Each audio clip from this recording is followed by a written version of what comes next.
right, today we're with Morgan Paige, and we're at Mississippi. Liberty Glass. We're at Liberty and Glass. We're at the Liberty Glass on Mississippi, and we've got some nachos in front of us and a banh mi sandwich. My name's Ian Caton. Let's do this.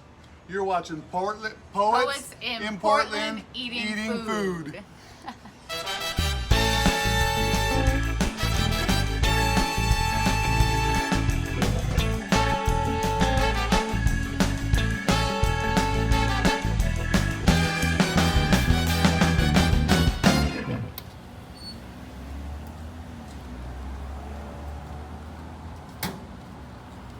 So, how's that banh mi sandwich? This is really hitting the spot right here. Yeah. So good. So check out this. Got the pulled pork and the guacamole. Freaking amazing. I need some more of those nachos, actually. All right. Make it happen. Need to get a little bit of that. Get some of the good stuff on there. Get some of the good I stuff. think I might have to go in there for a fork. I dropped that one over there. That was nice.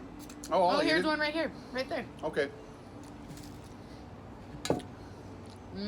So you don't need a fork for your sandwiches. Okay.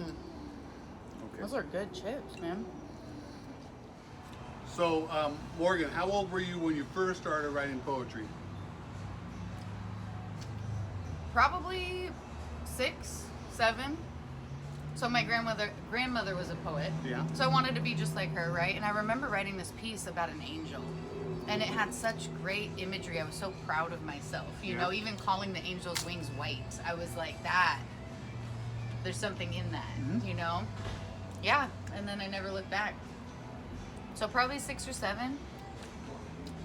When you write your poetry, do you have like music in the background? Or do you write it and think about music while you're doing it? Or can you tell me a little bit about like the process?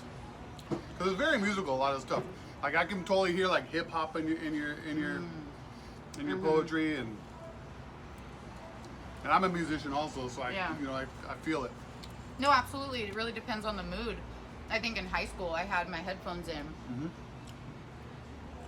all the time, rocking some prog rock and some Ian Anderson in my own little world. But nowadays, I kind of like silence when I'm writing so that I can stay focused. But I mean, music is on all day in my house, in my car, in my mind. You know what I mean? Like it always is playing. But yeah, a lot of hip hop influences, a lot of classic rock, a lot of reggae music, a lot of bluegrass. I love any of the styles that I can just draw from. Yeah, cool. But definitely hip hop. Yeah, hip hop changed my life. Hip hop changed the world. Hip hop changed the world. Absolutely. All right, so they've got a happy hour here at Liberty Glass. It's like from 3 to some other time. I don't know when they stop, but they've got like a little happy hour menu, and everything's like happy and good. They've got a non-alcoholic cock and bull ginger beer. It's super good. It's like, that looks really refreshing. You mind if I try that? yeah, that's right. Thank you. That ginger is going to give you a real kick. I love ginger. Oh my God, I drink shots of ginger. Yeah. Ooh. It's awesome, huh? Yes, that has a nice kick. And it looks like they have a lot of really great cocktails and beer options, but it's nice that there's something else, to enjoy during the day or for the non-drinkers. Right. Super nice. Right, so we've got to drink some more of this ginger beer. Cock and Bull since 1946, the extra ginger soft drink.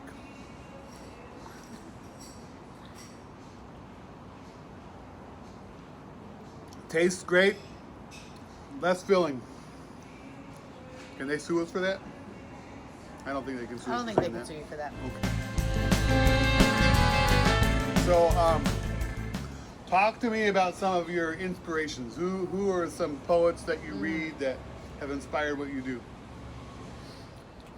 I would say probably, the 2 most influential. Emily Dickinson.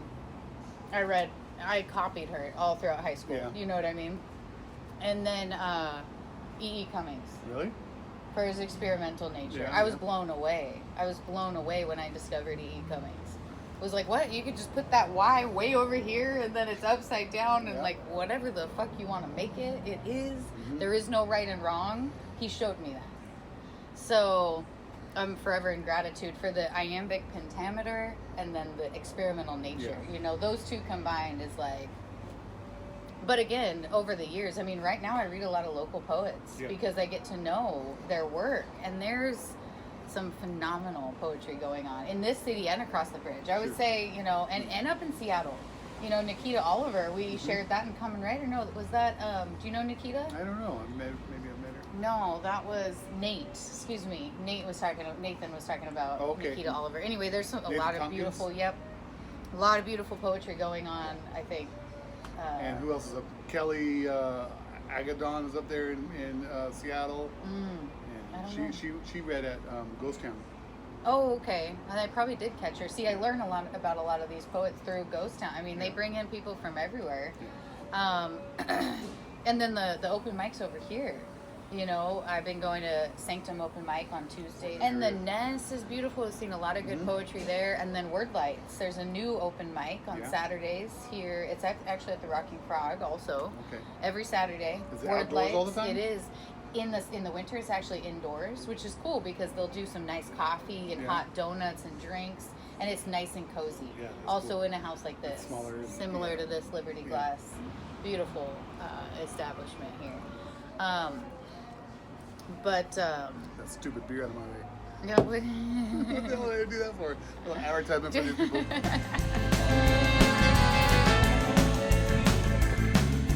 So, as a thank you, Ian, for having me on Poets in Portland Eating Food, which is a dope show. I'm so happy to be doing this here at Liberty Glass Bar and Restaurant. Great food. Check them out. Happy hour. I have a gift. For you. Do I want to frame it? You could do whatever you want with it. You could give it away. You could hang it up. It's one of my broadsides, right? It's a poem. Oh, wow. It's an excerpt from a poem that is in the Lick the Psychic book, my book that's coming out later this month, That's awesome. maybe early next month. So I included a lot of my visual art too in there. So this is visual art by me and an excerpt of a piece I wrote called Vernal Equinox. So Do this you is paint for also? you. I do. Okay, well, And I'm like, maybe. When you do your art, is it painting or inks or what kind of stuff do you do? Is it I use acrylic? these Prismacolor markers are my favorite, right? Okay. So I usually just draw with the Prismacolors and normally color in with them, Yeah. or I might draw with the permanent marker on some cardstock and then I upload it to the computer and then I just paint, use the Photoshop or whatever else to That's so awesome. experiment with colors. Yeah, it's a lot of fun. Super simple, you know, it's really just, but I dig the abstract shit, you know what I mean? Yeah. So. But yeah, I've always done these little dudes, these alien dudes, and my sister's always asking if I have been abducted, which you just You never know. weirder things have happened, I think, in the world. But I'm gonna sign this to Poets in Portland.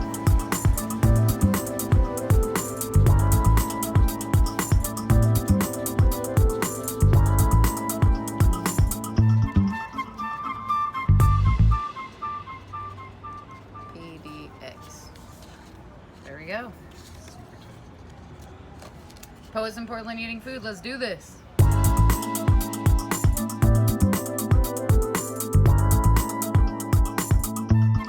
You want to read it? Yeah, I'm ready. Okay, she's going to read a Denis McBride piece right now. And we might go visit him after this. Dennis, And if you want to see us visit him or try to go visit him, you got to tune in to part 3 of Poets in Portland Eating Food. poem Okay. by our good friend Denis McBride. Dennis, we wish you well. We miss you. And I read your writing when I want to be closer to you, so thank you. Even though it's kind of dark and fucked up, and kind of dirty, and kind of funny. This one is called Advice, and it's for James Allen. Do not be here now. Now and here is the most dangerous place you could be. Because that is where your experience happens to you. Where the theological psychologies are feeding our emergency monsters. Be anywhere but there. Anywhere but here now. even be cautious of there then.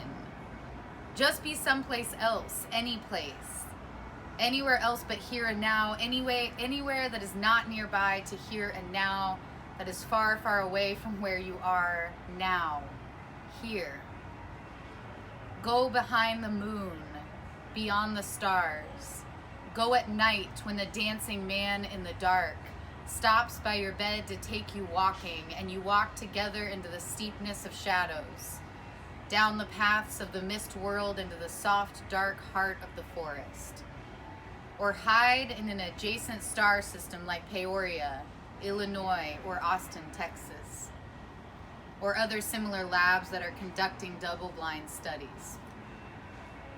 Just be any place where you can have experiences before you have them, or after you have them, where you don't have them. To have your experiences when you have them, that is, unless you have been graced with a very limited imagination, or a weak grasp of event, or in a kind of walking or waking coma. And when your dad and the coach throws you the dumb, inert basketball, football, or baseball and gives you the gun to protect the American flag, with that they got at the multi-level marketing meeting. Put the gun and flag in the garbage can on your way out the door to your mental illness appointment, which you should be late for. Late enough, really, so you don't even have to be there.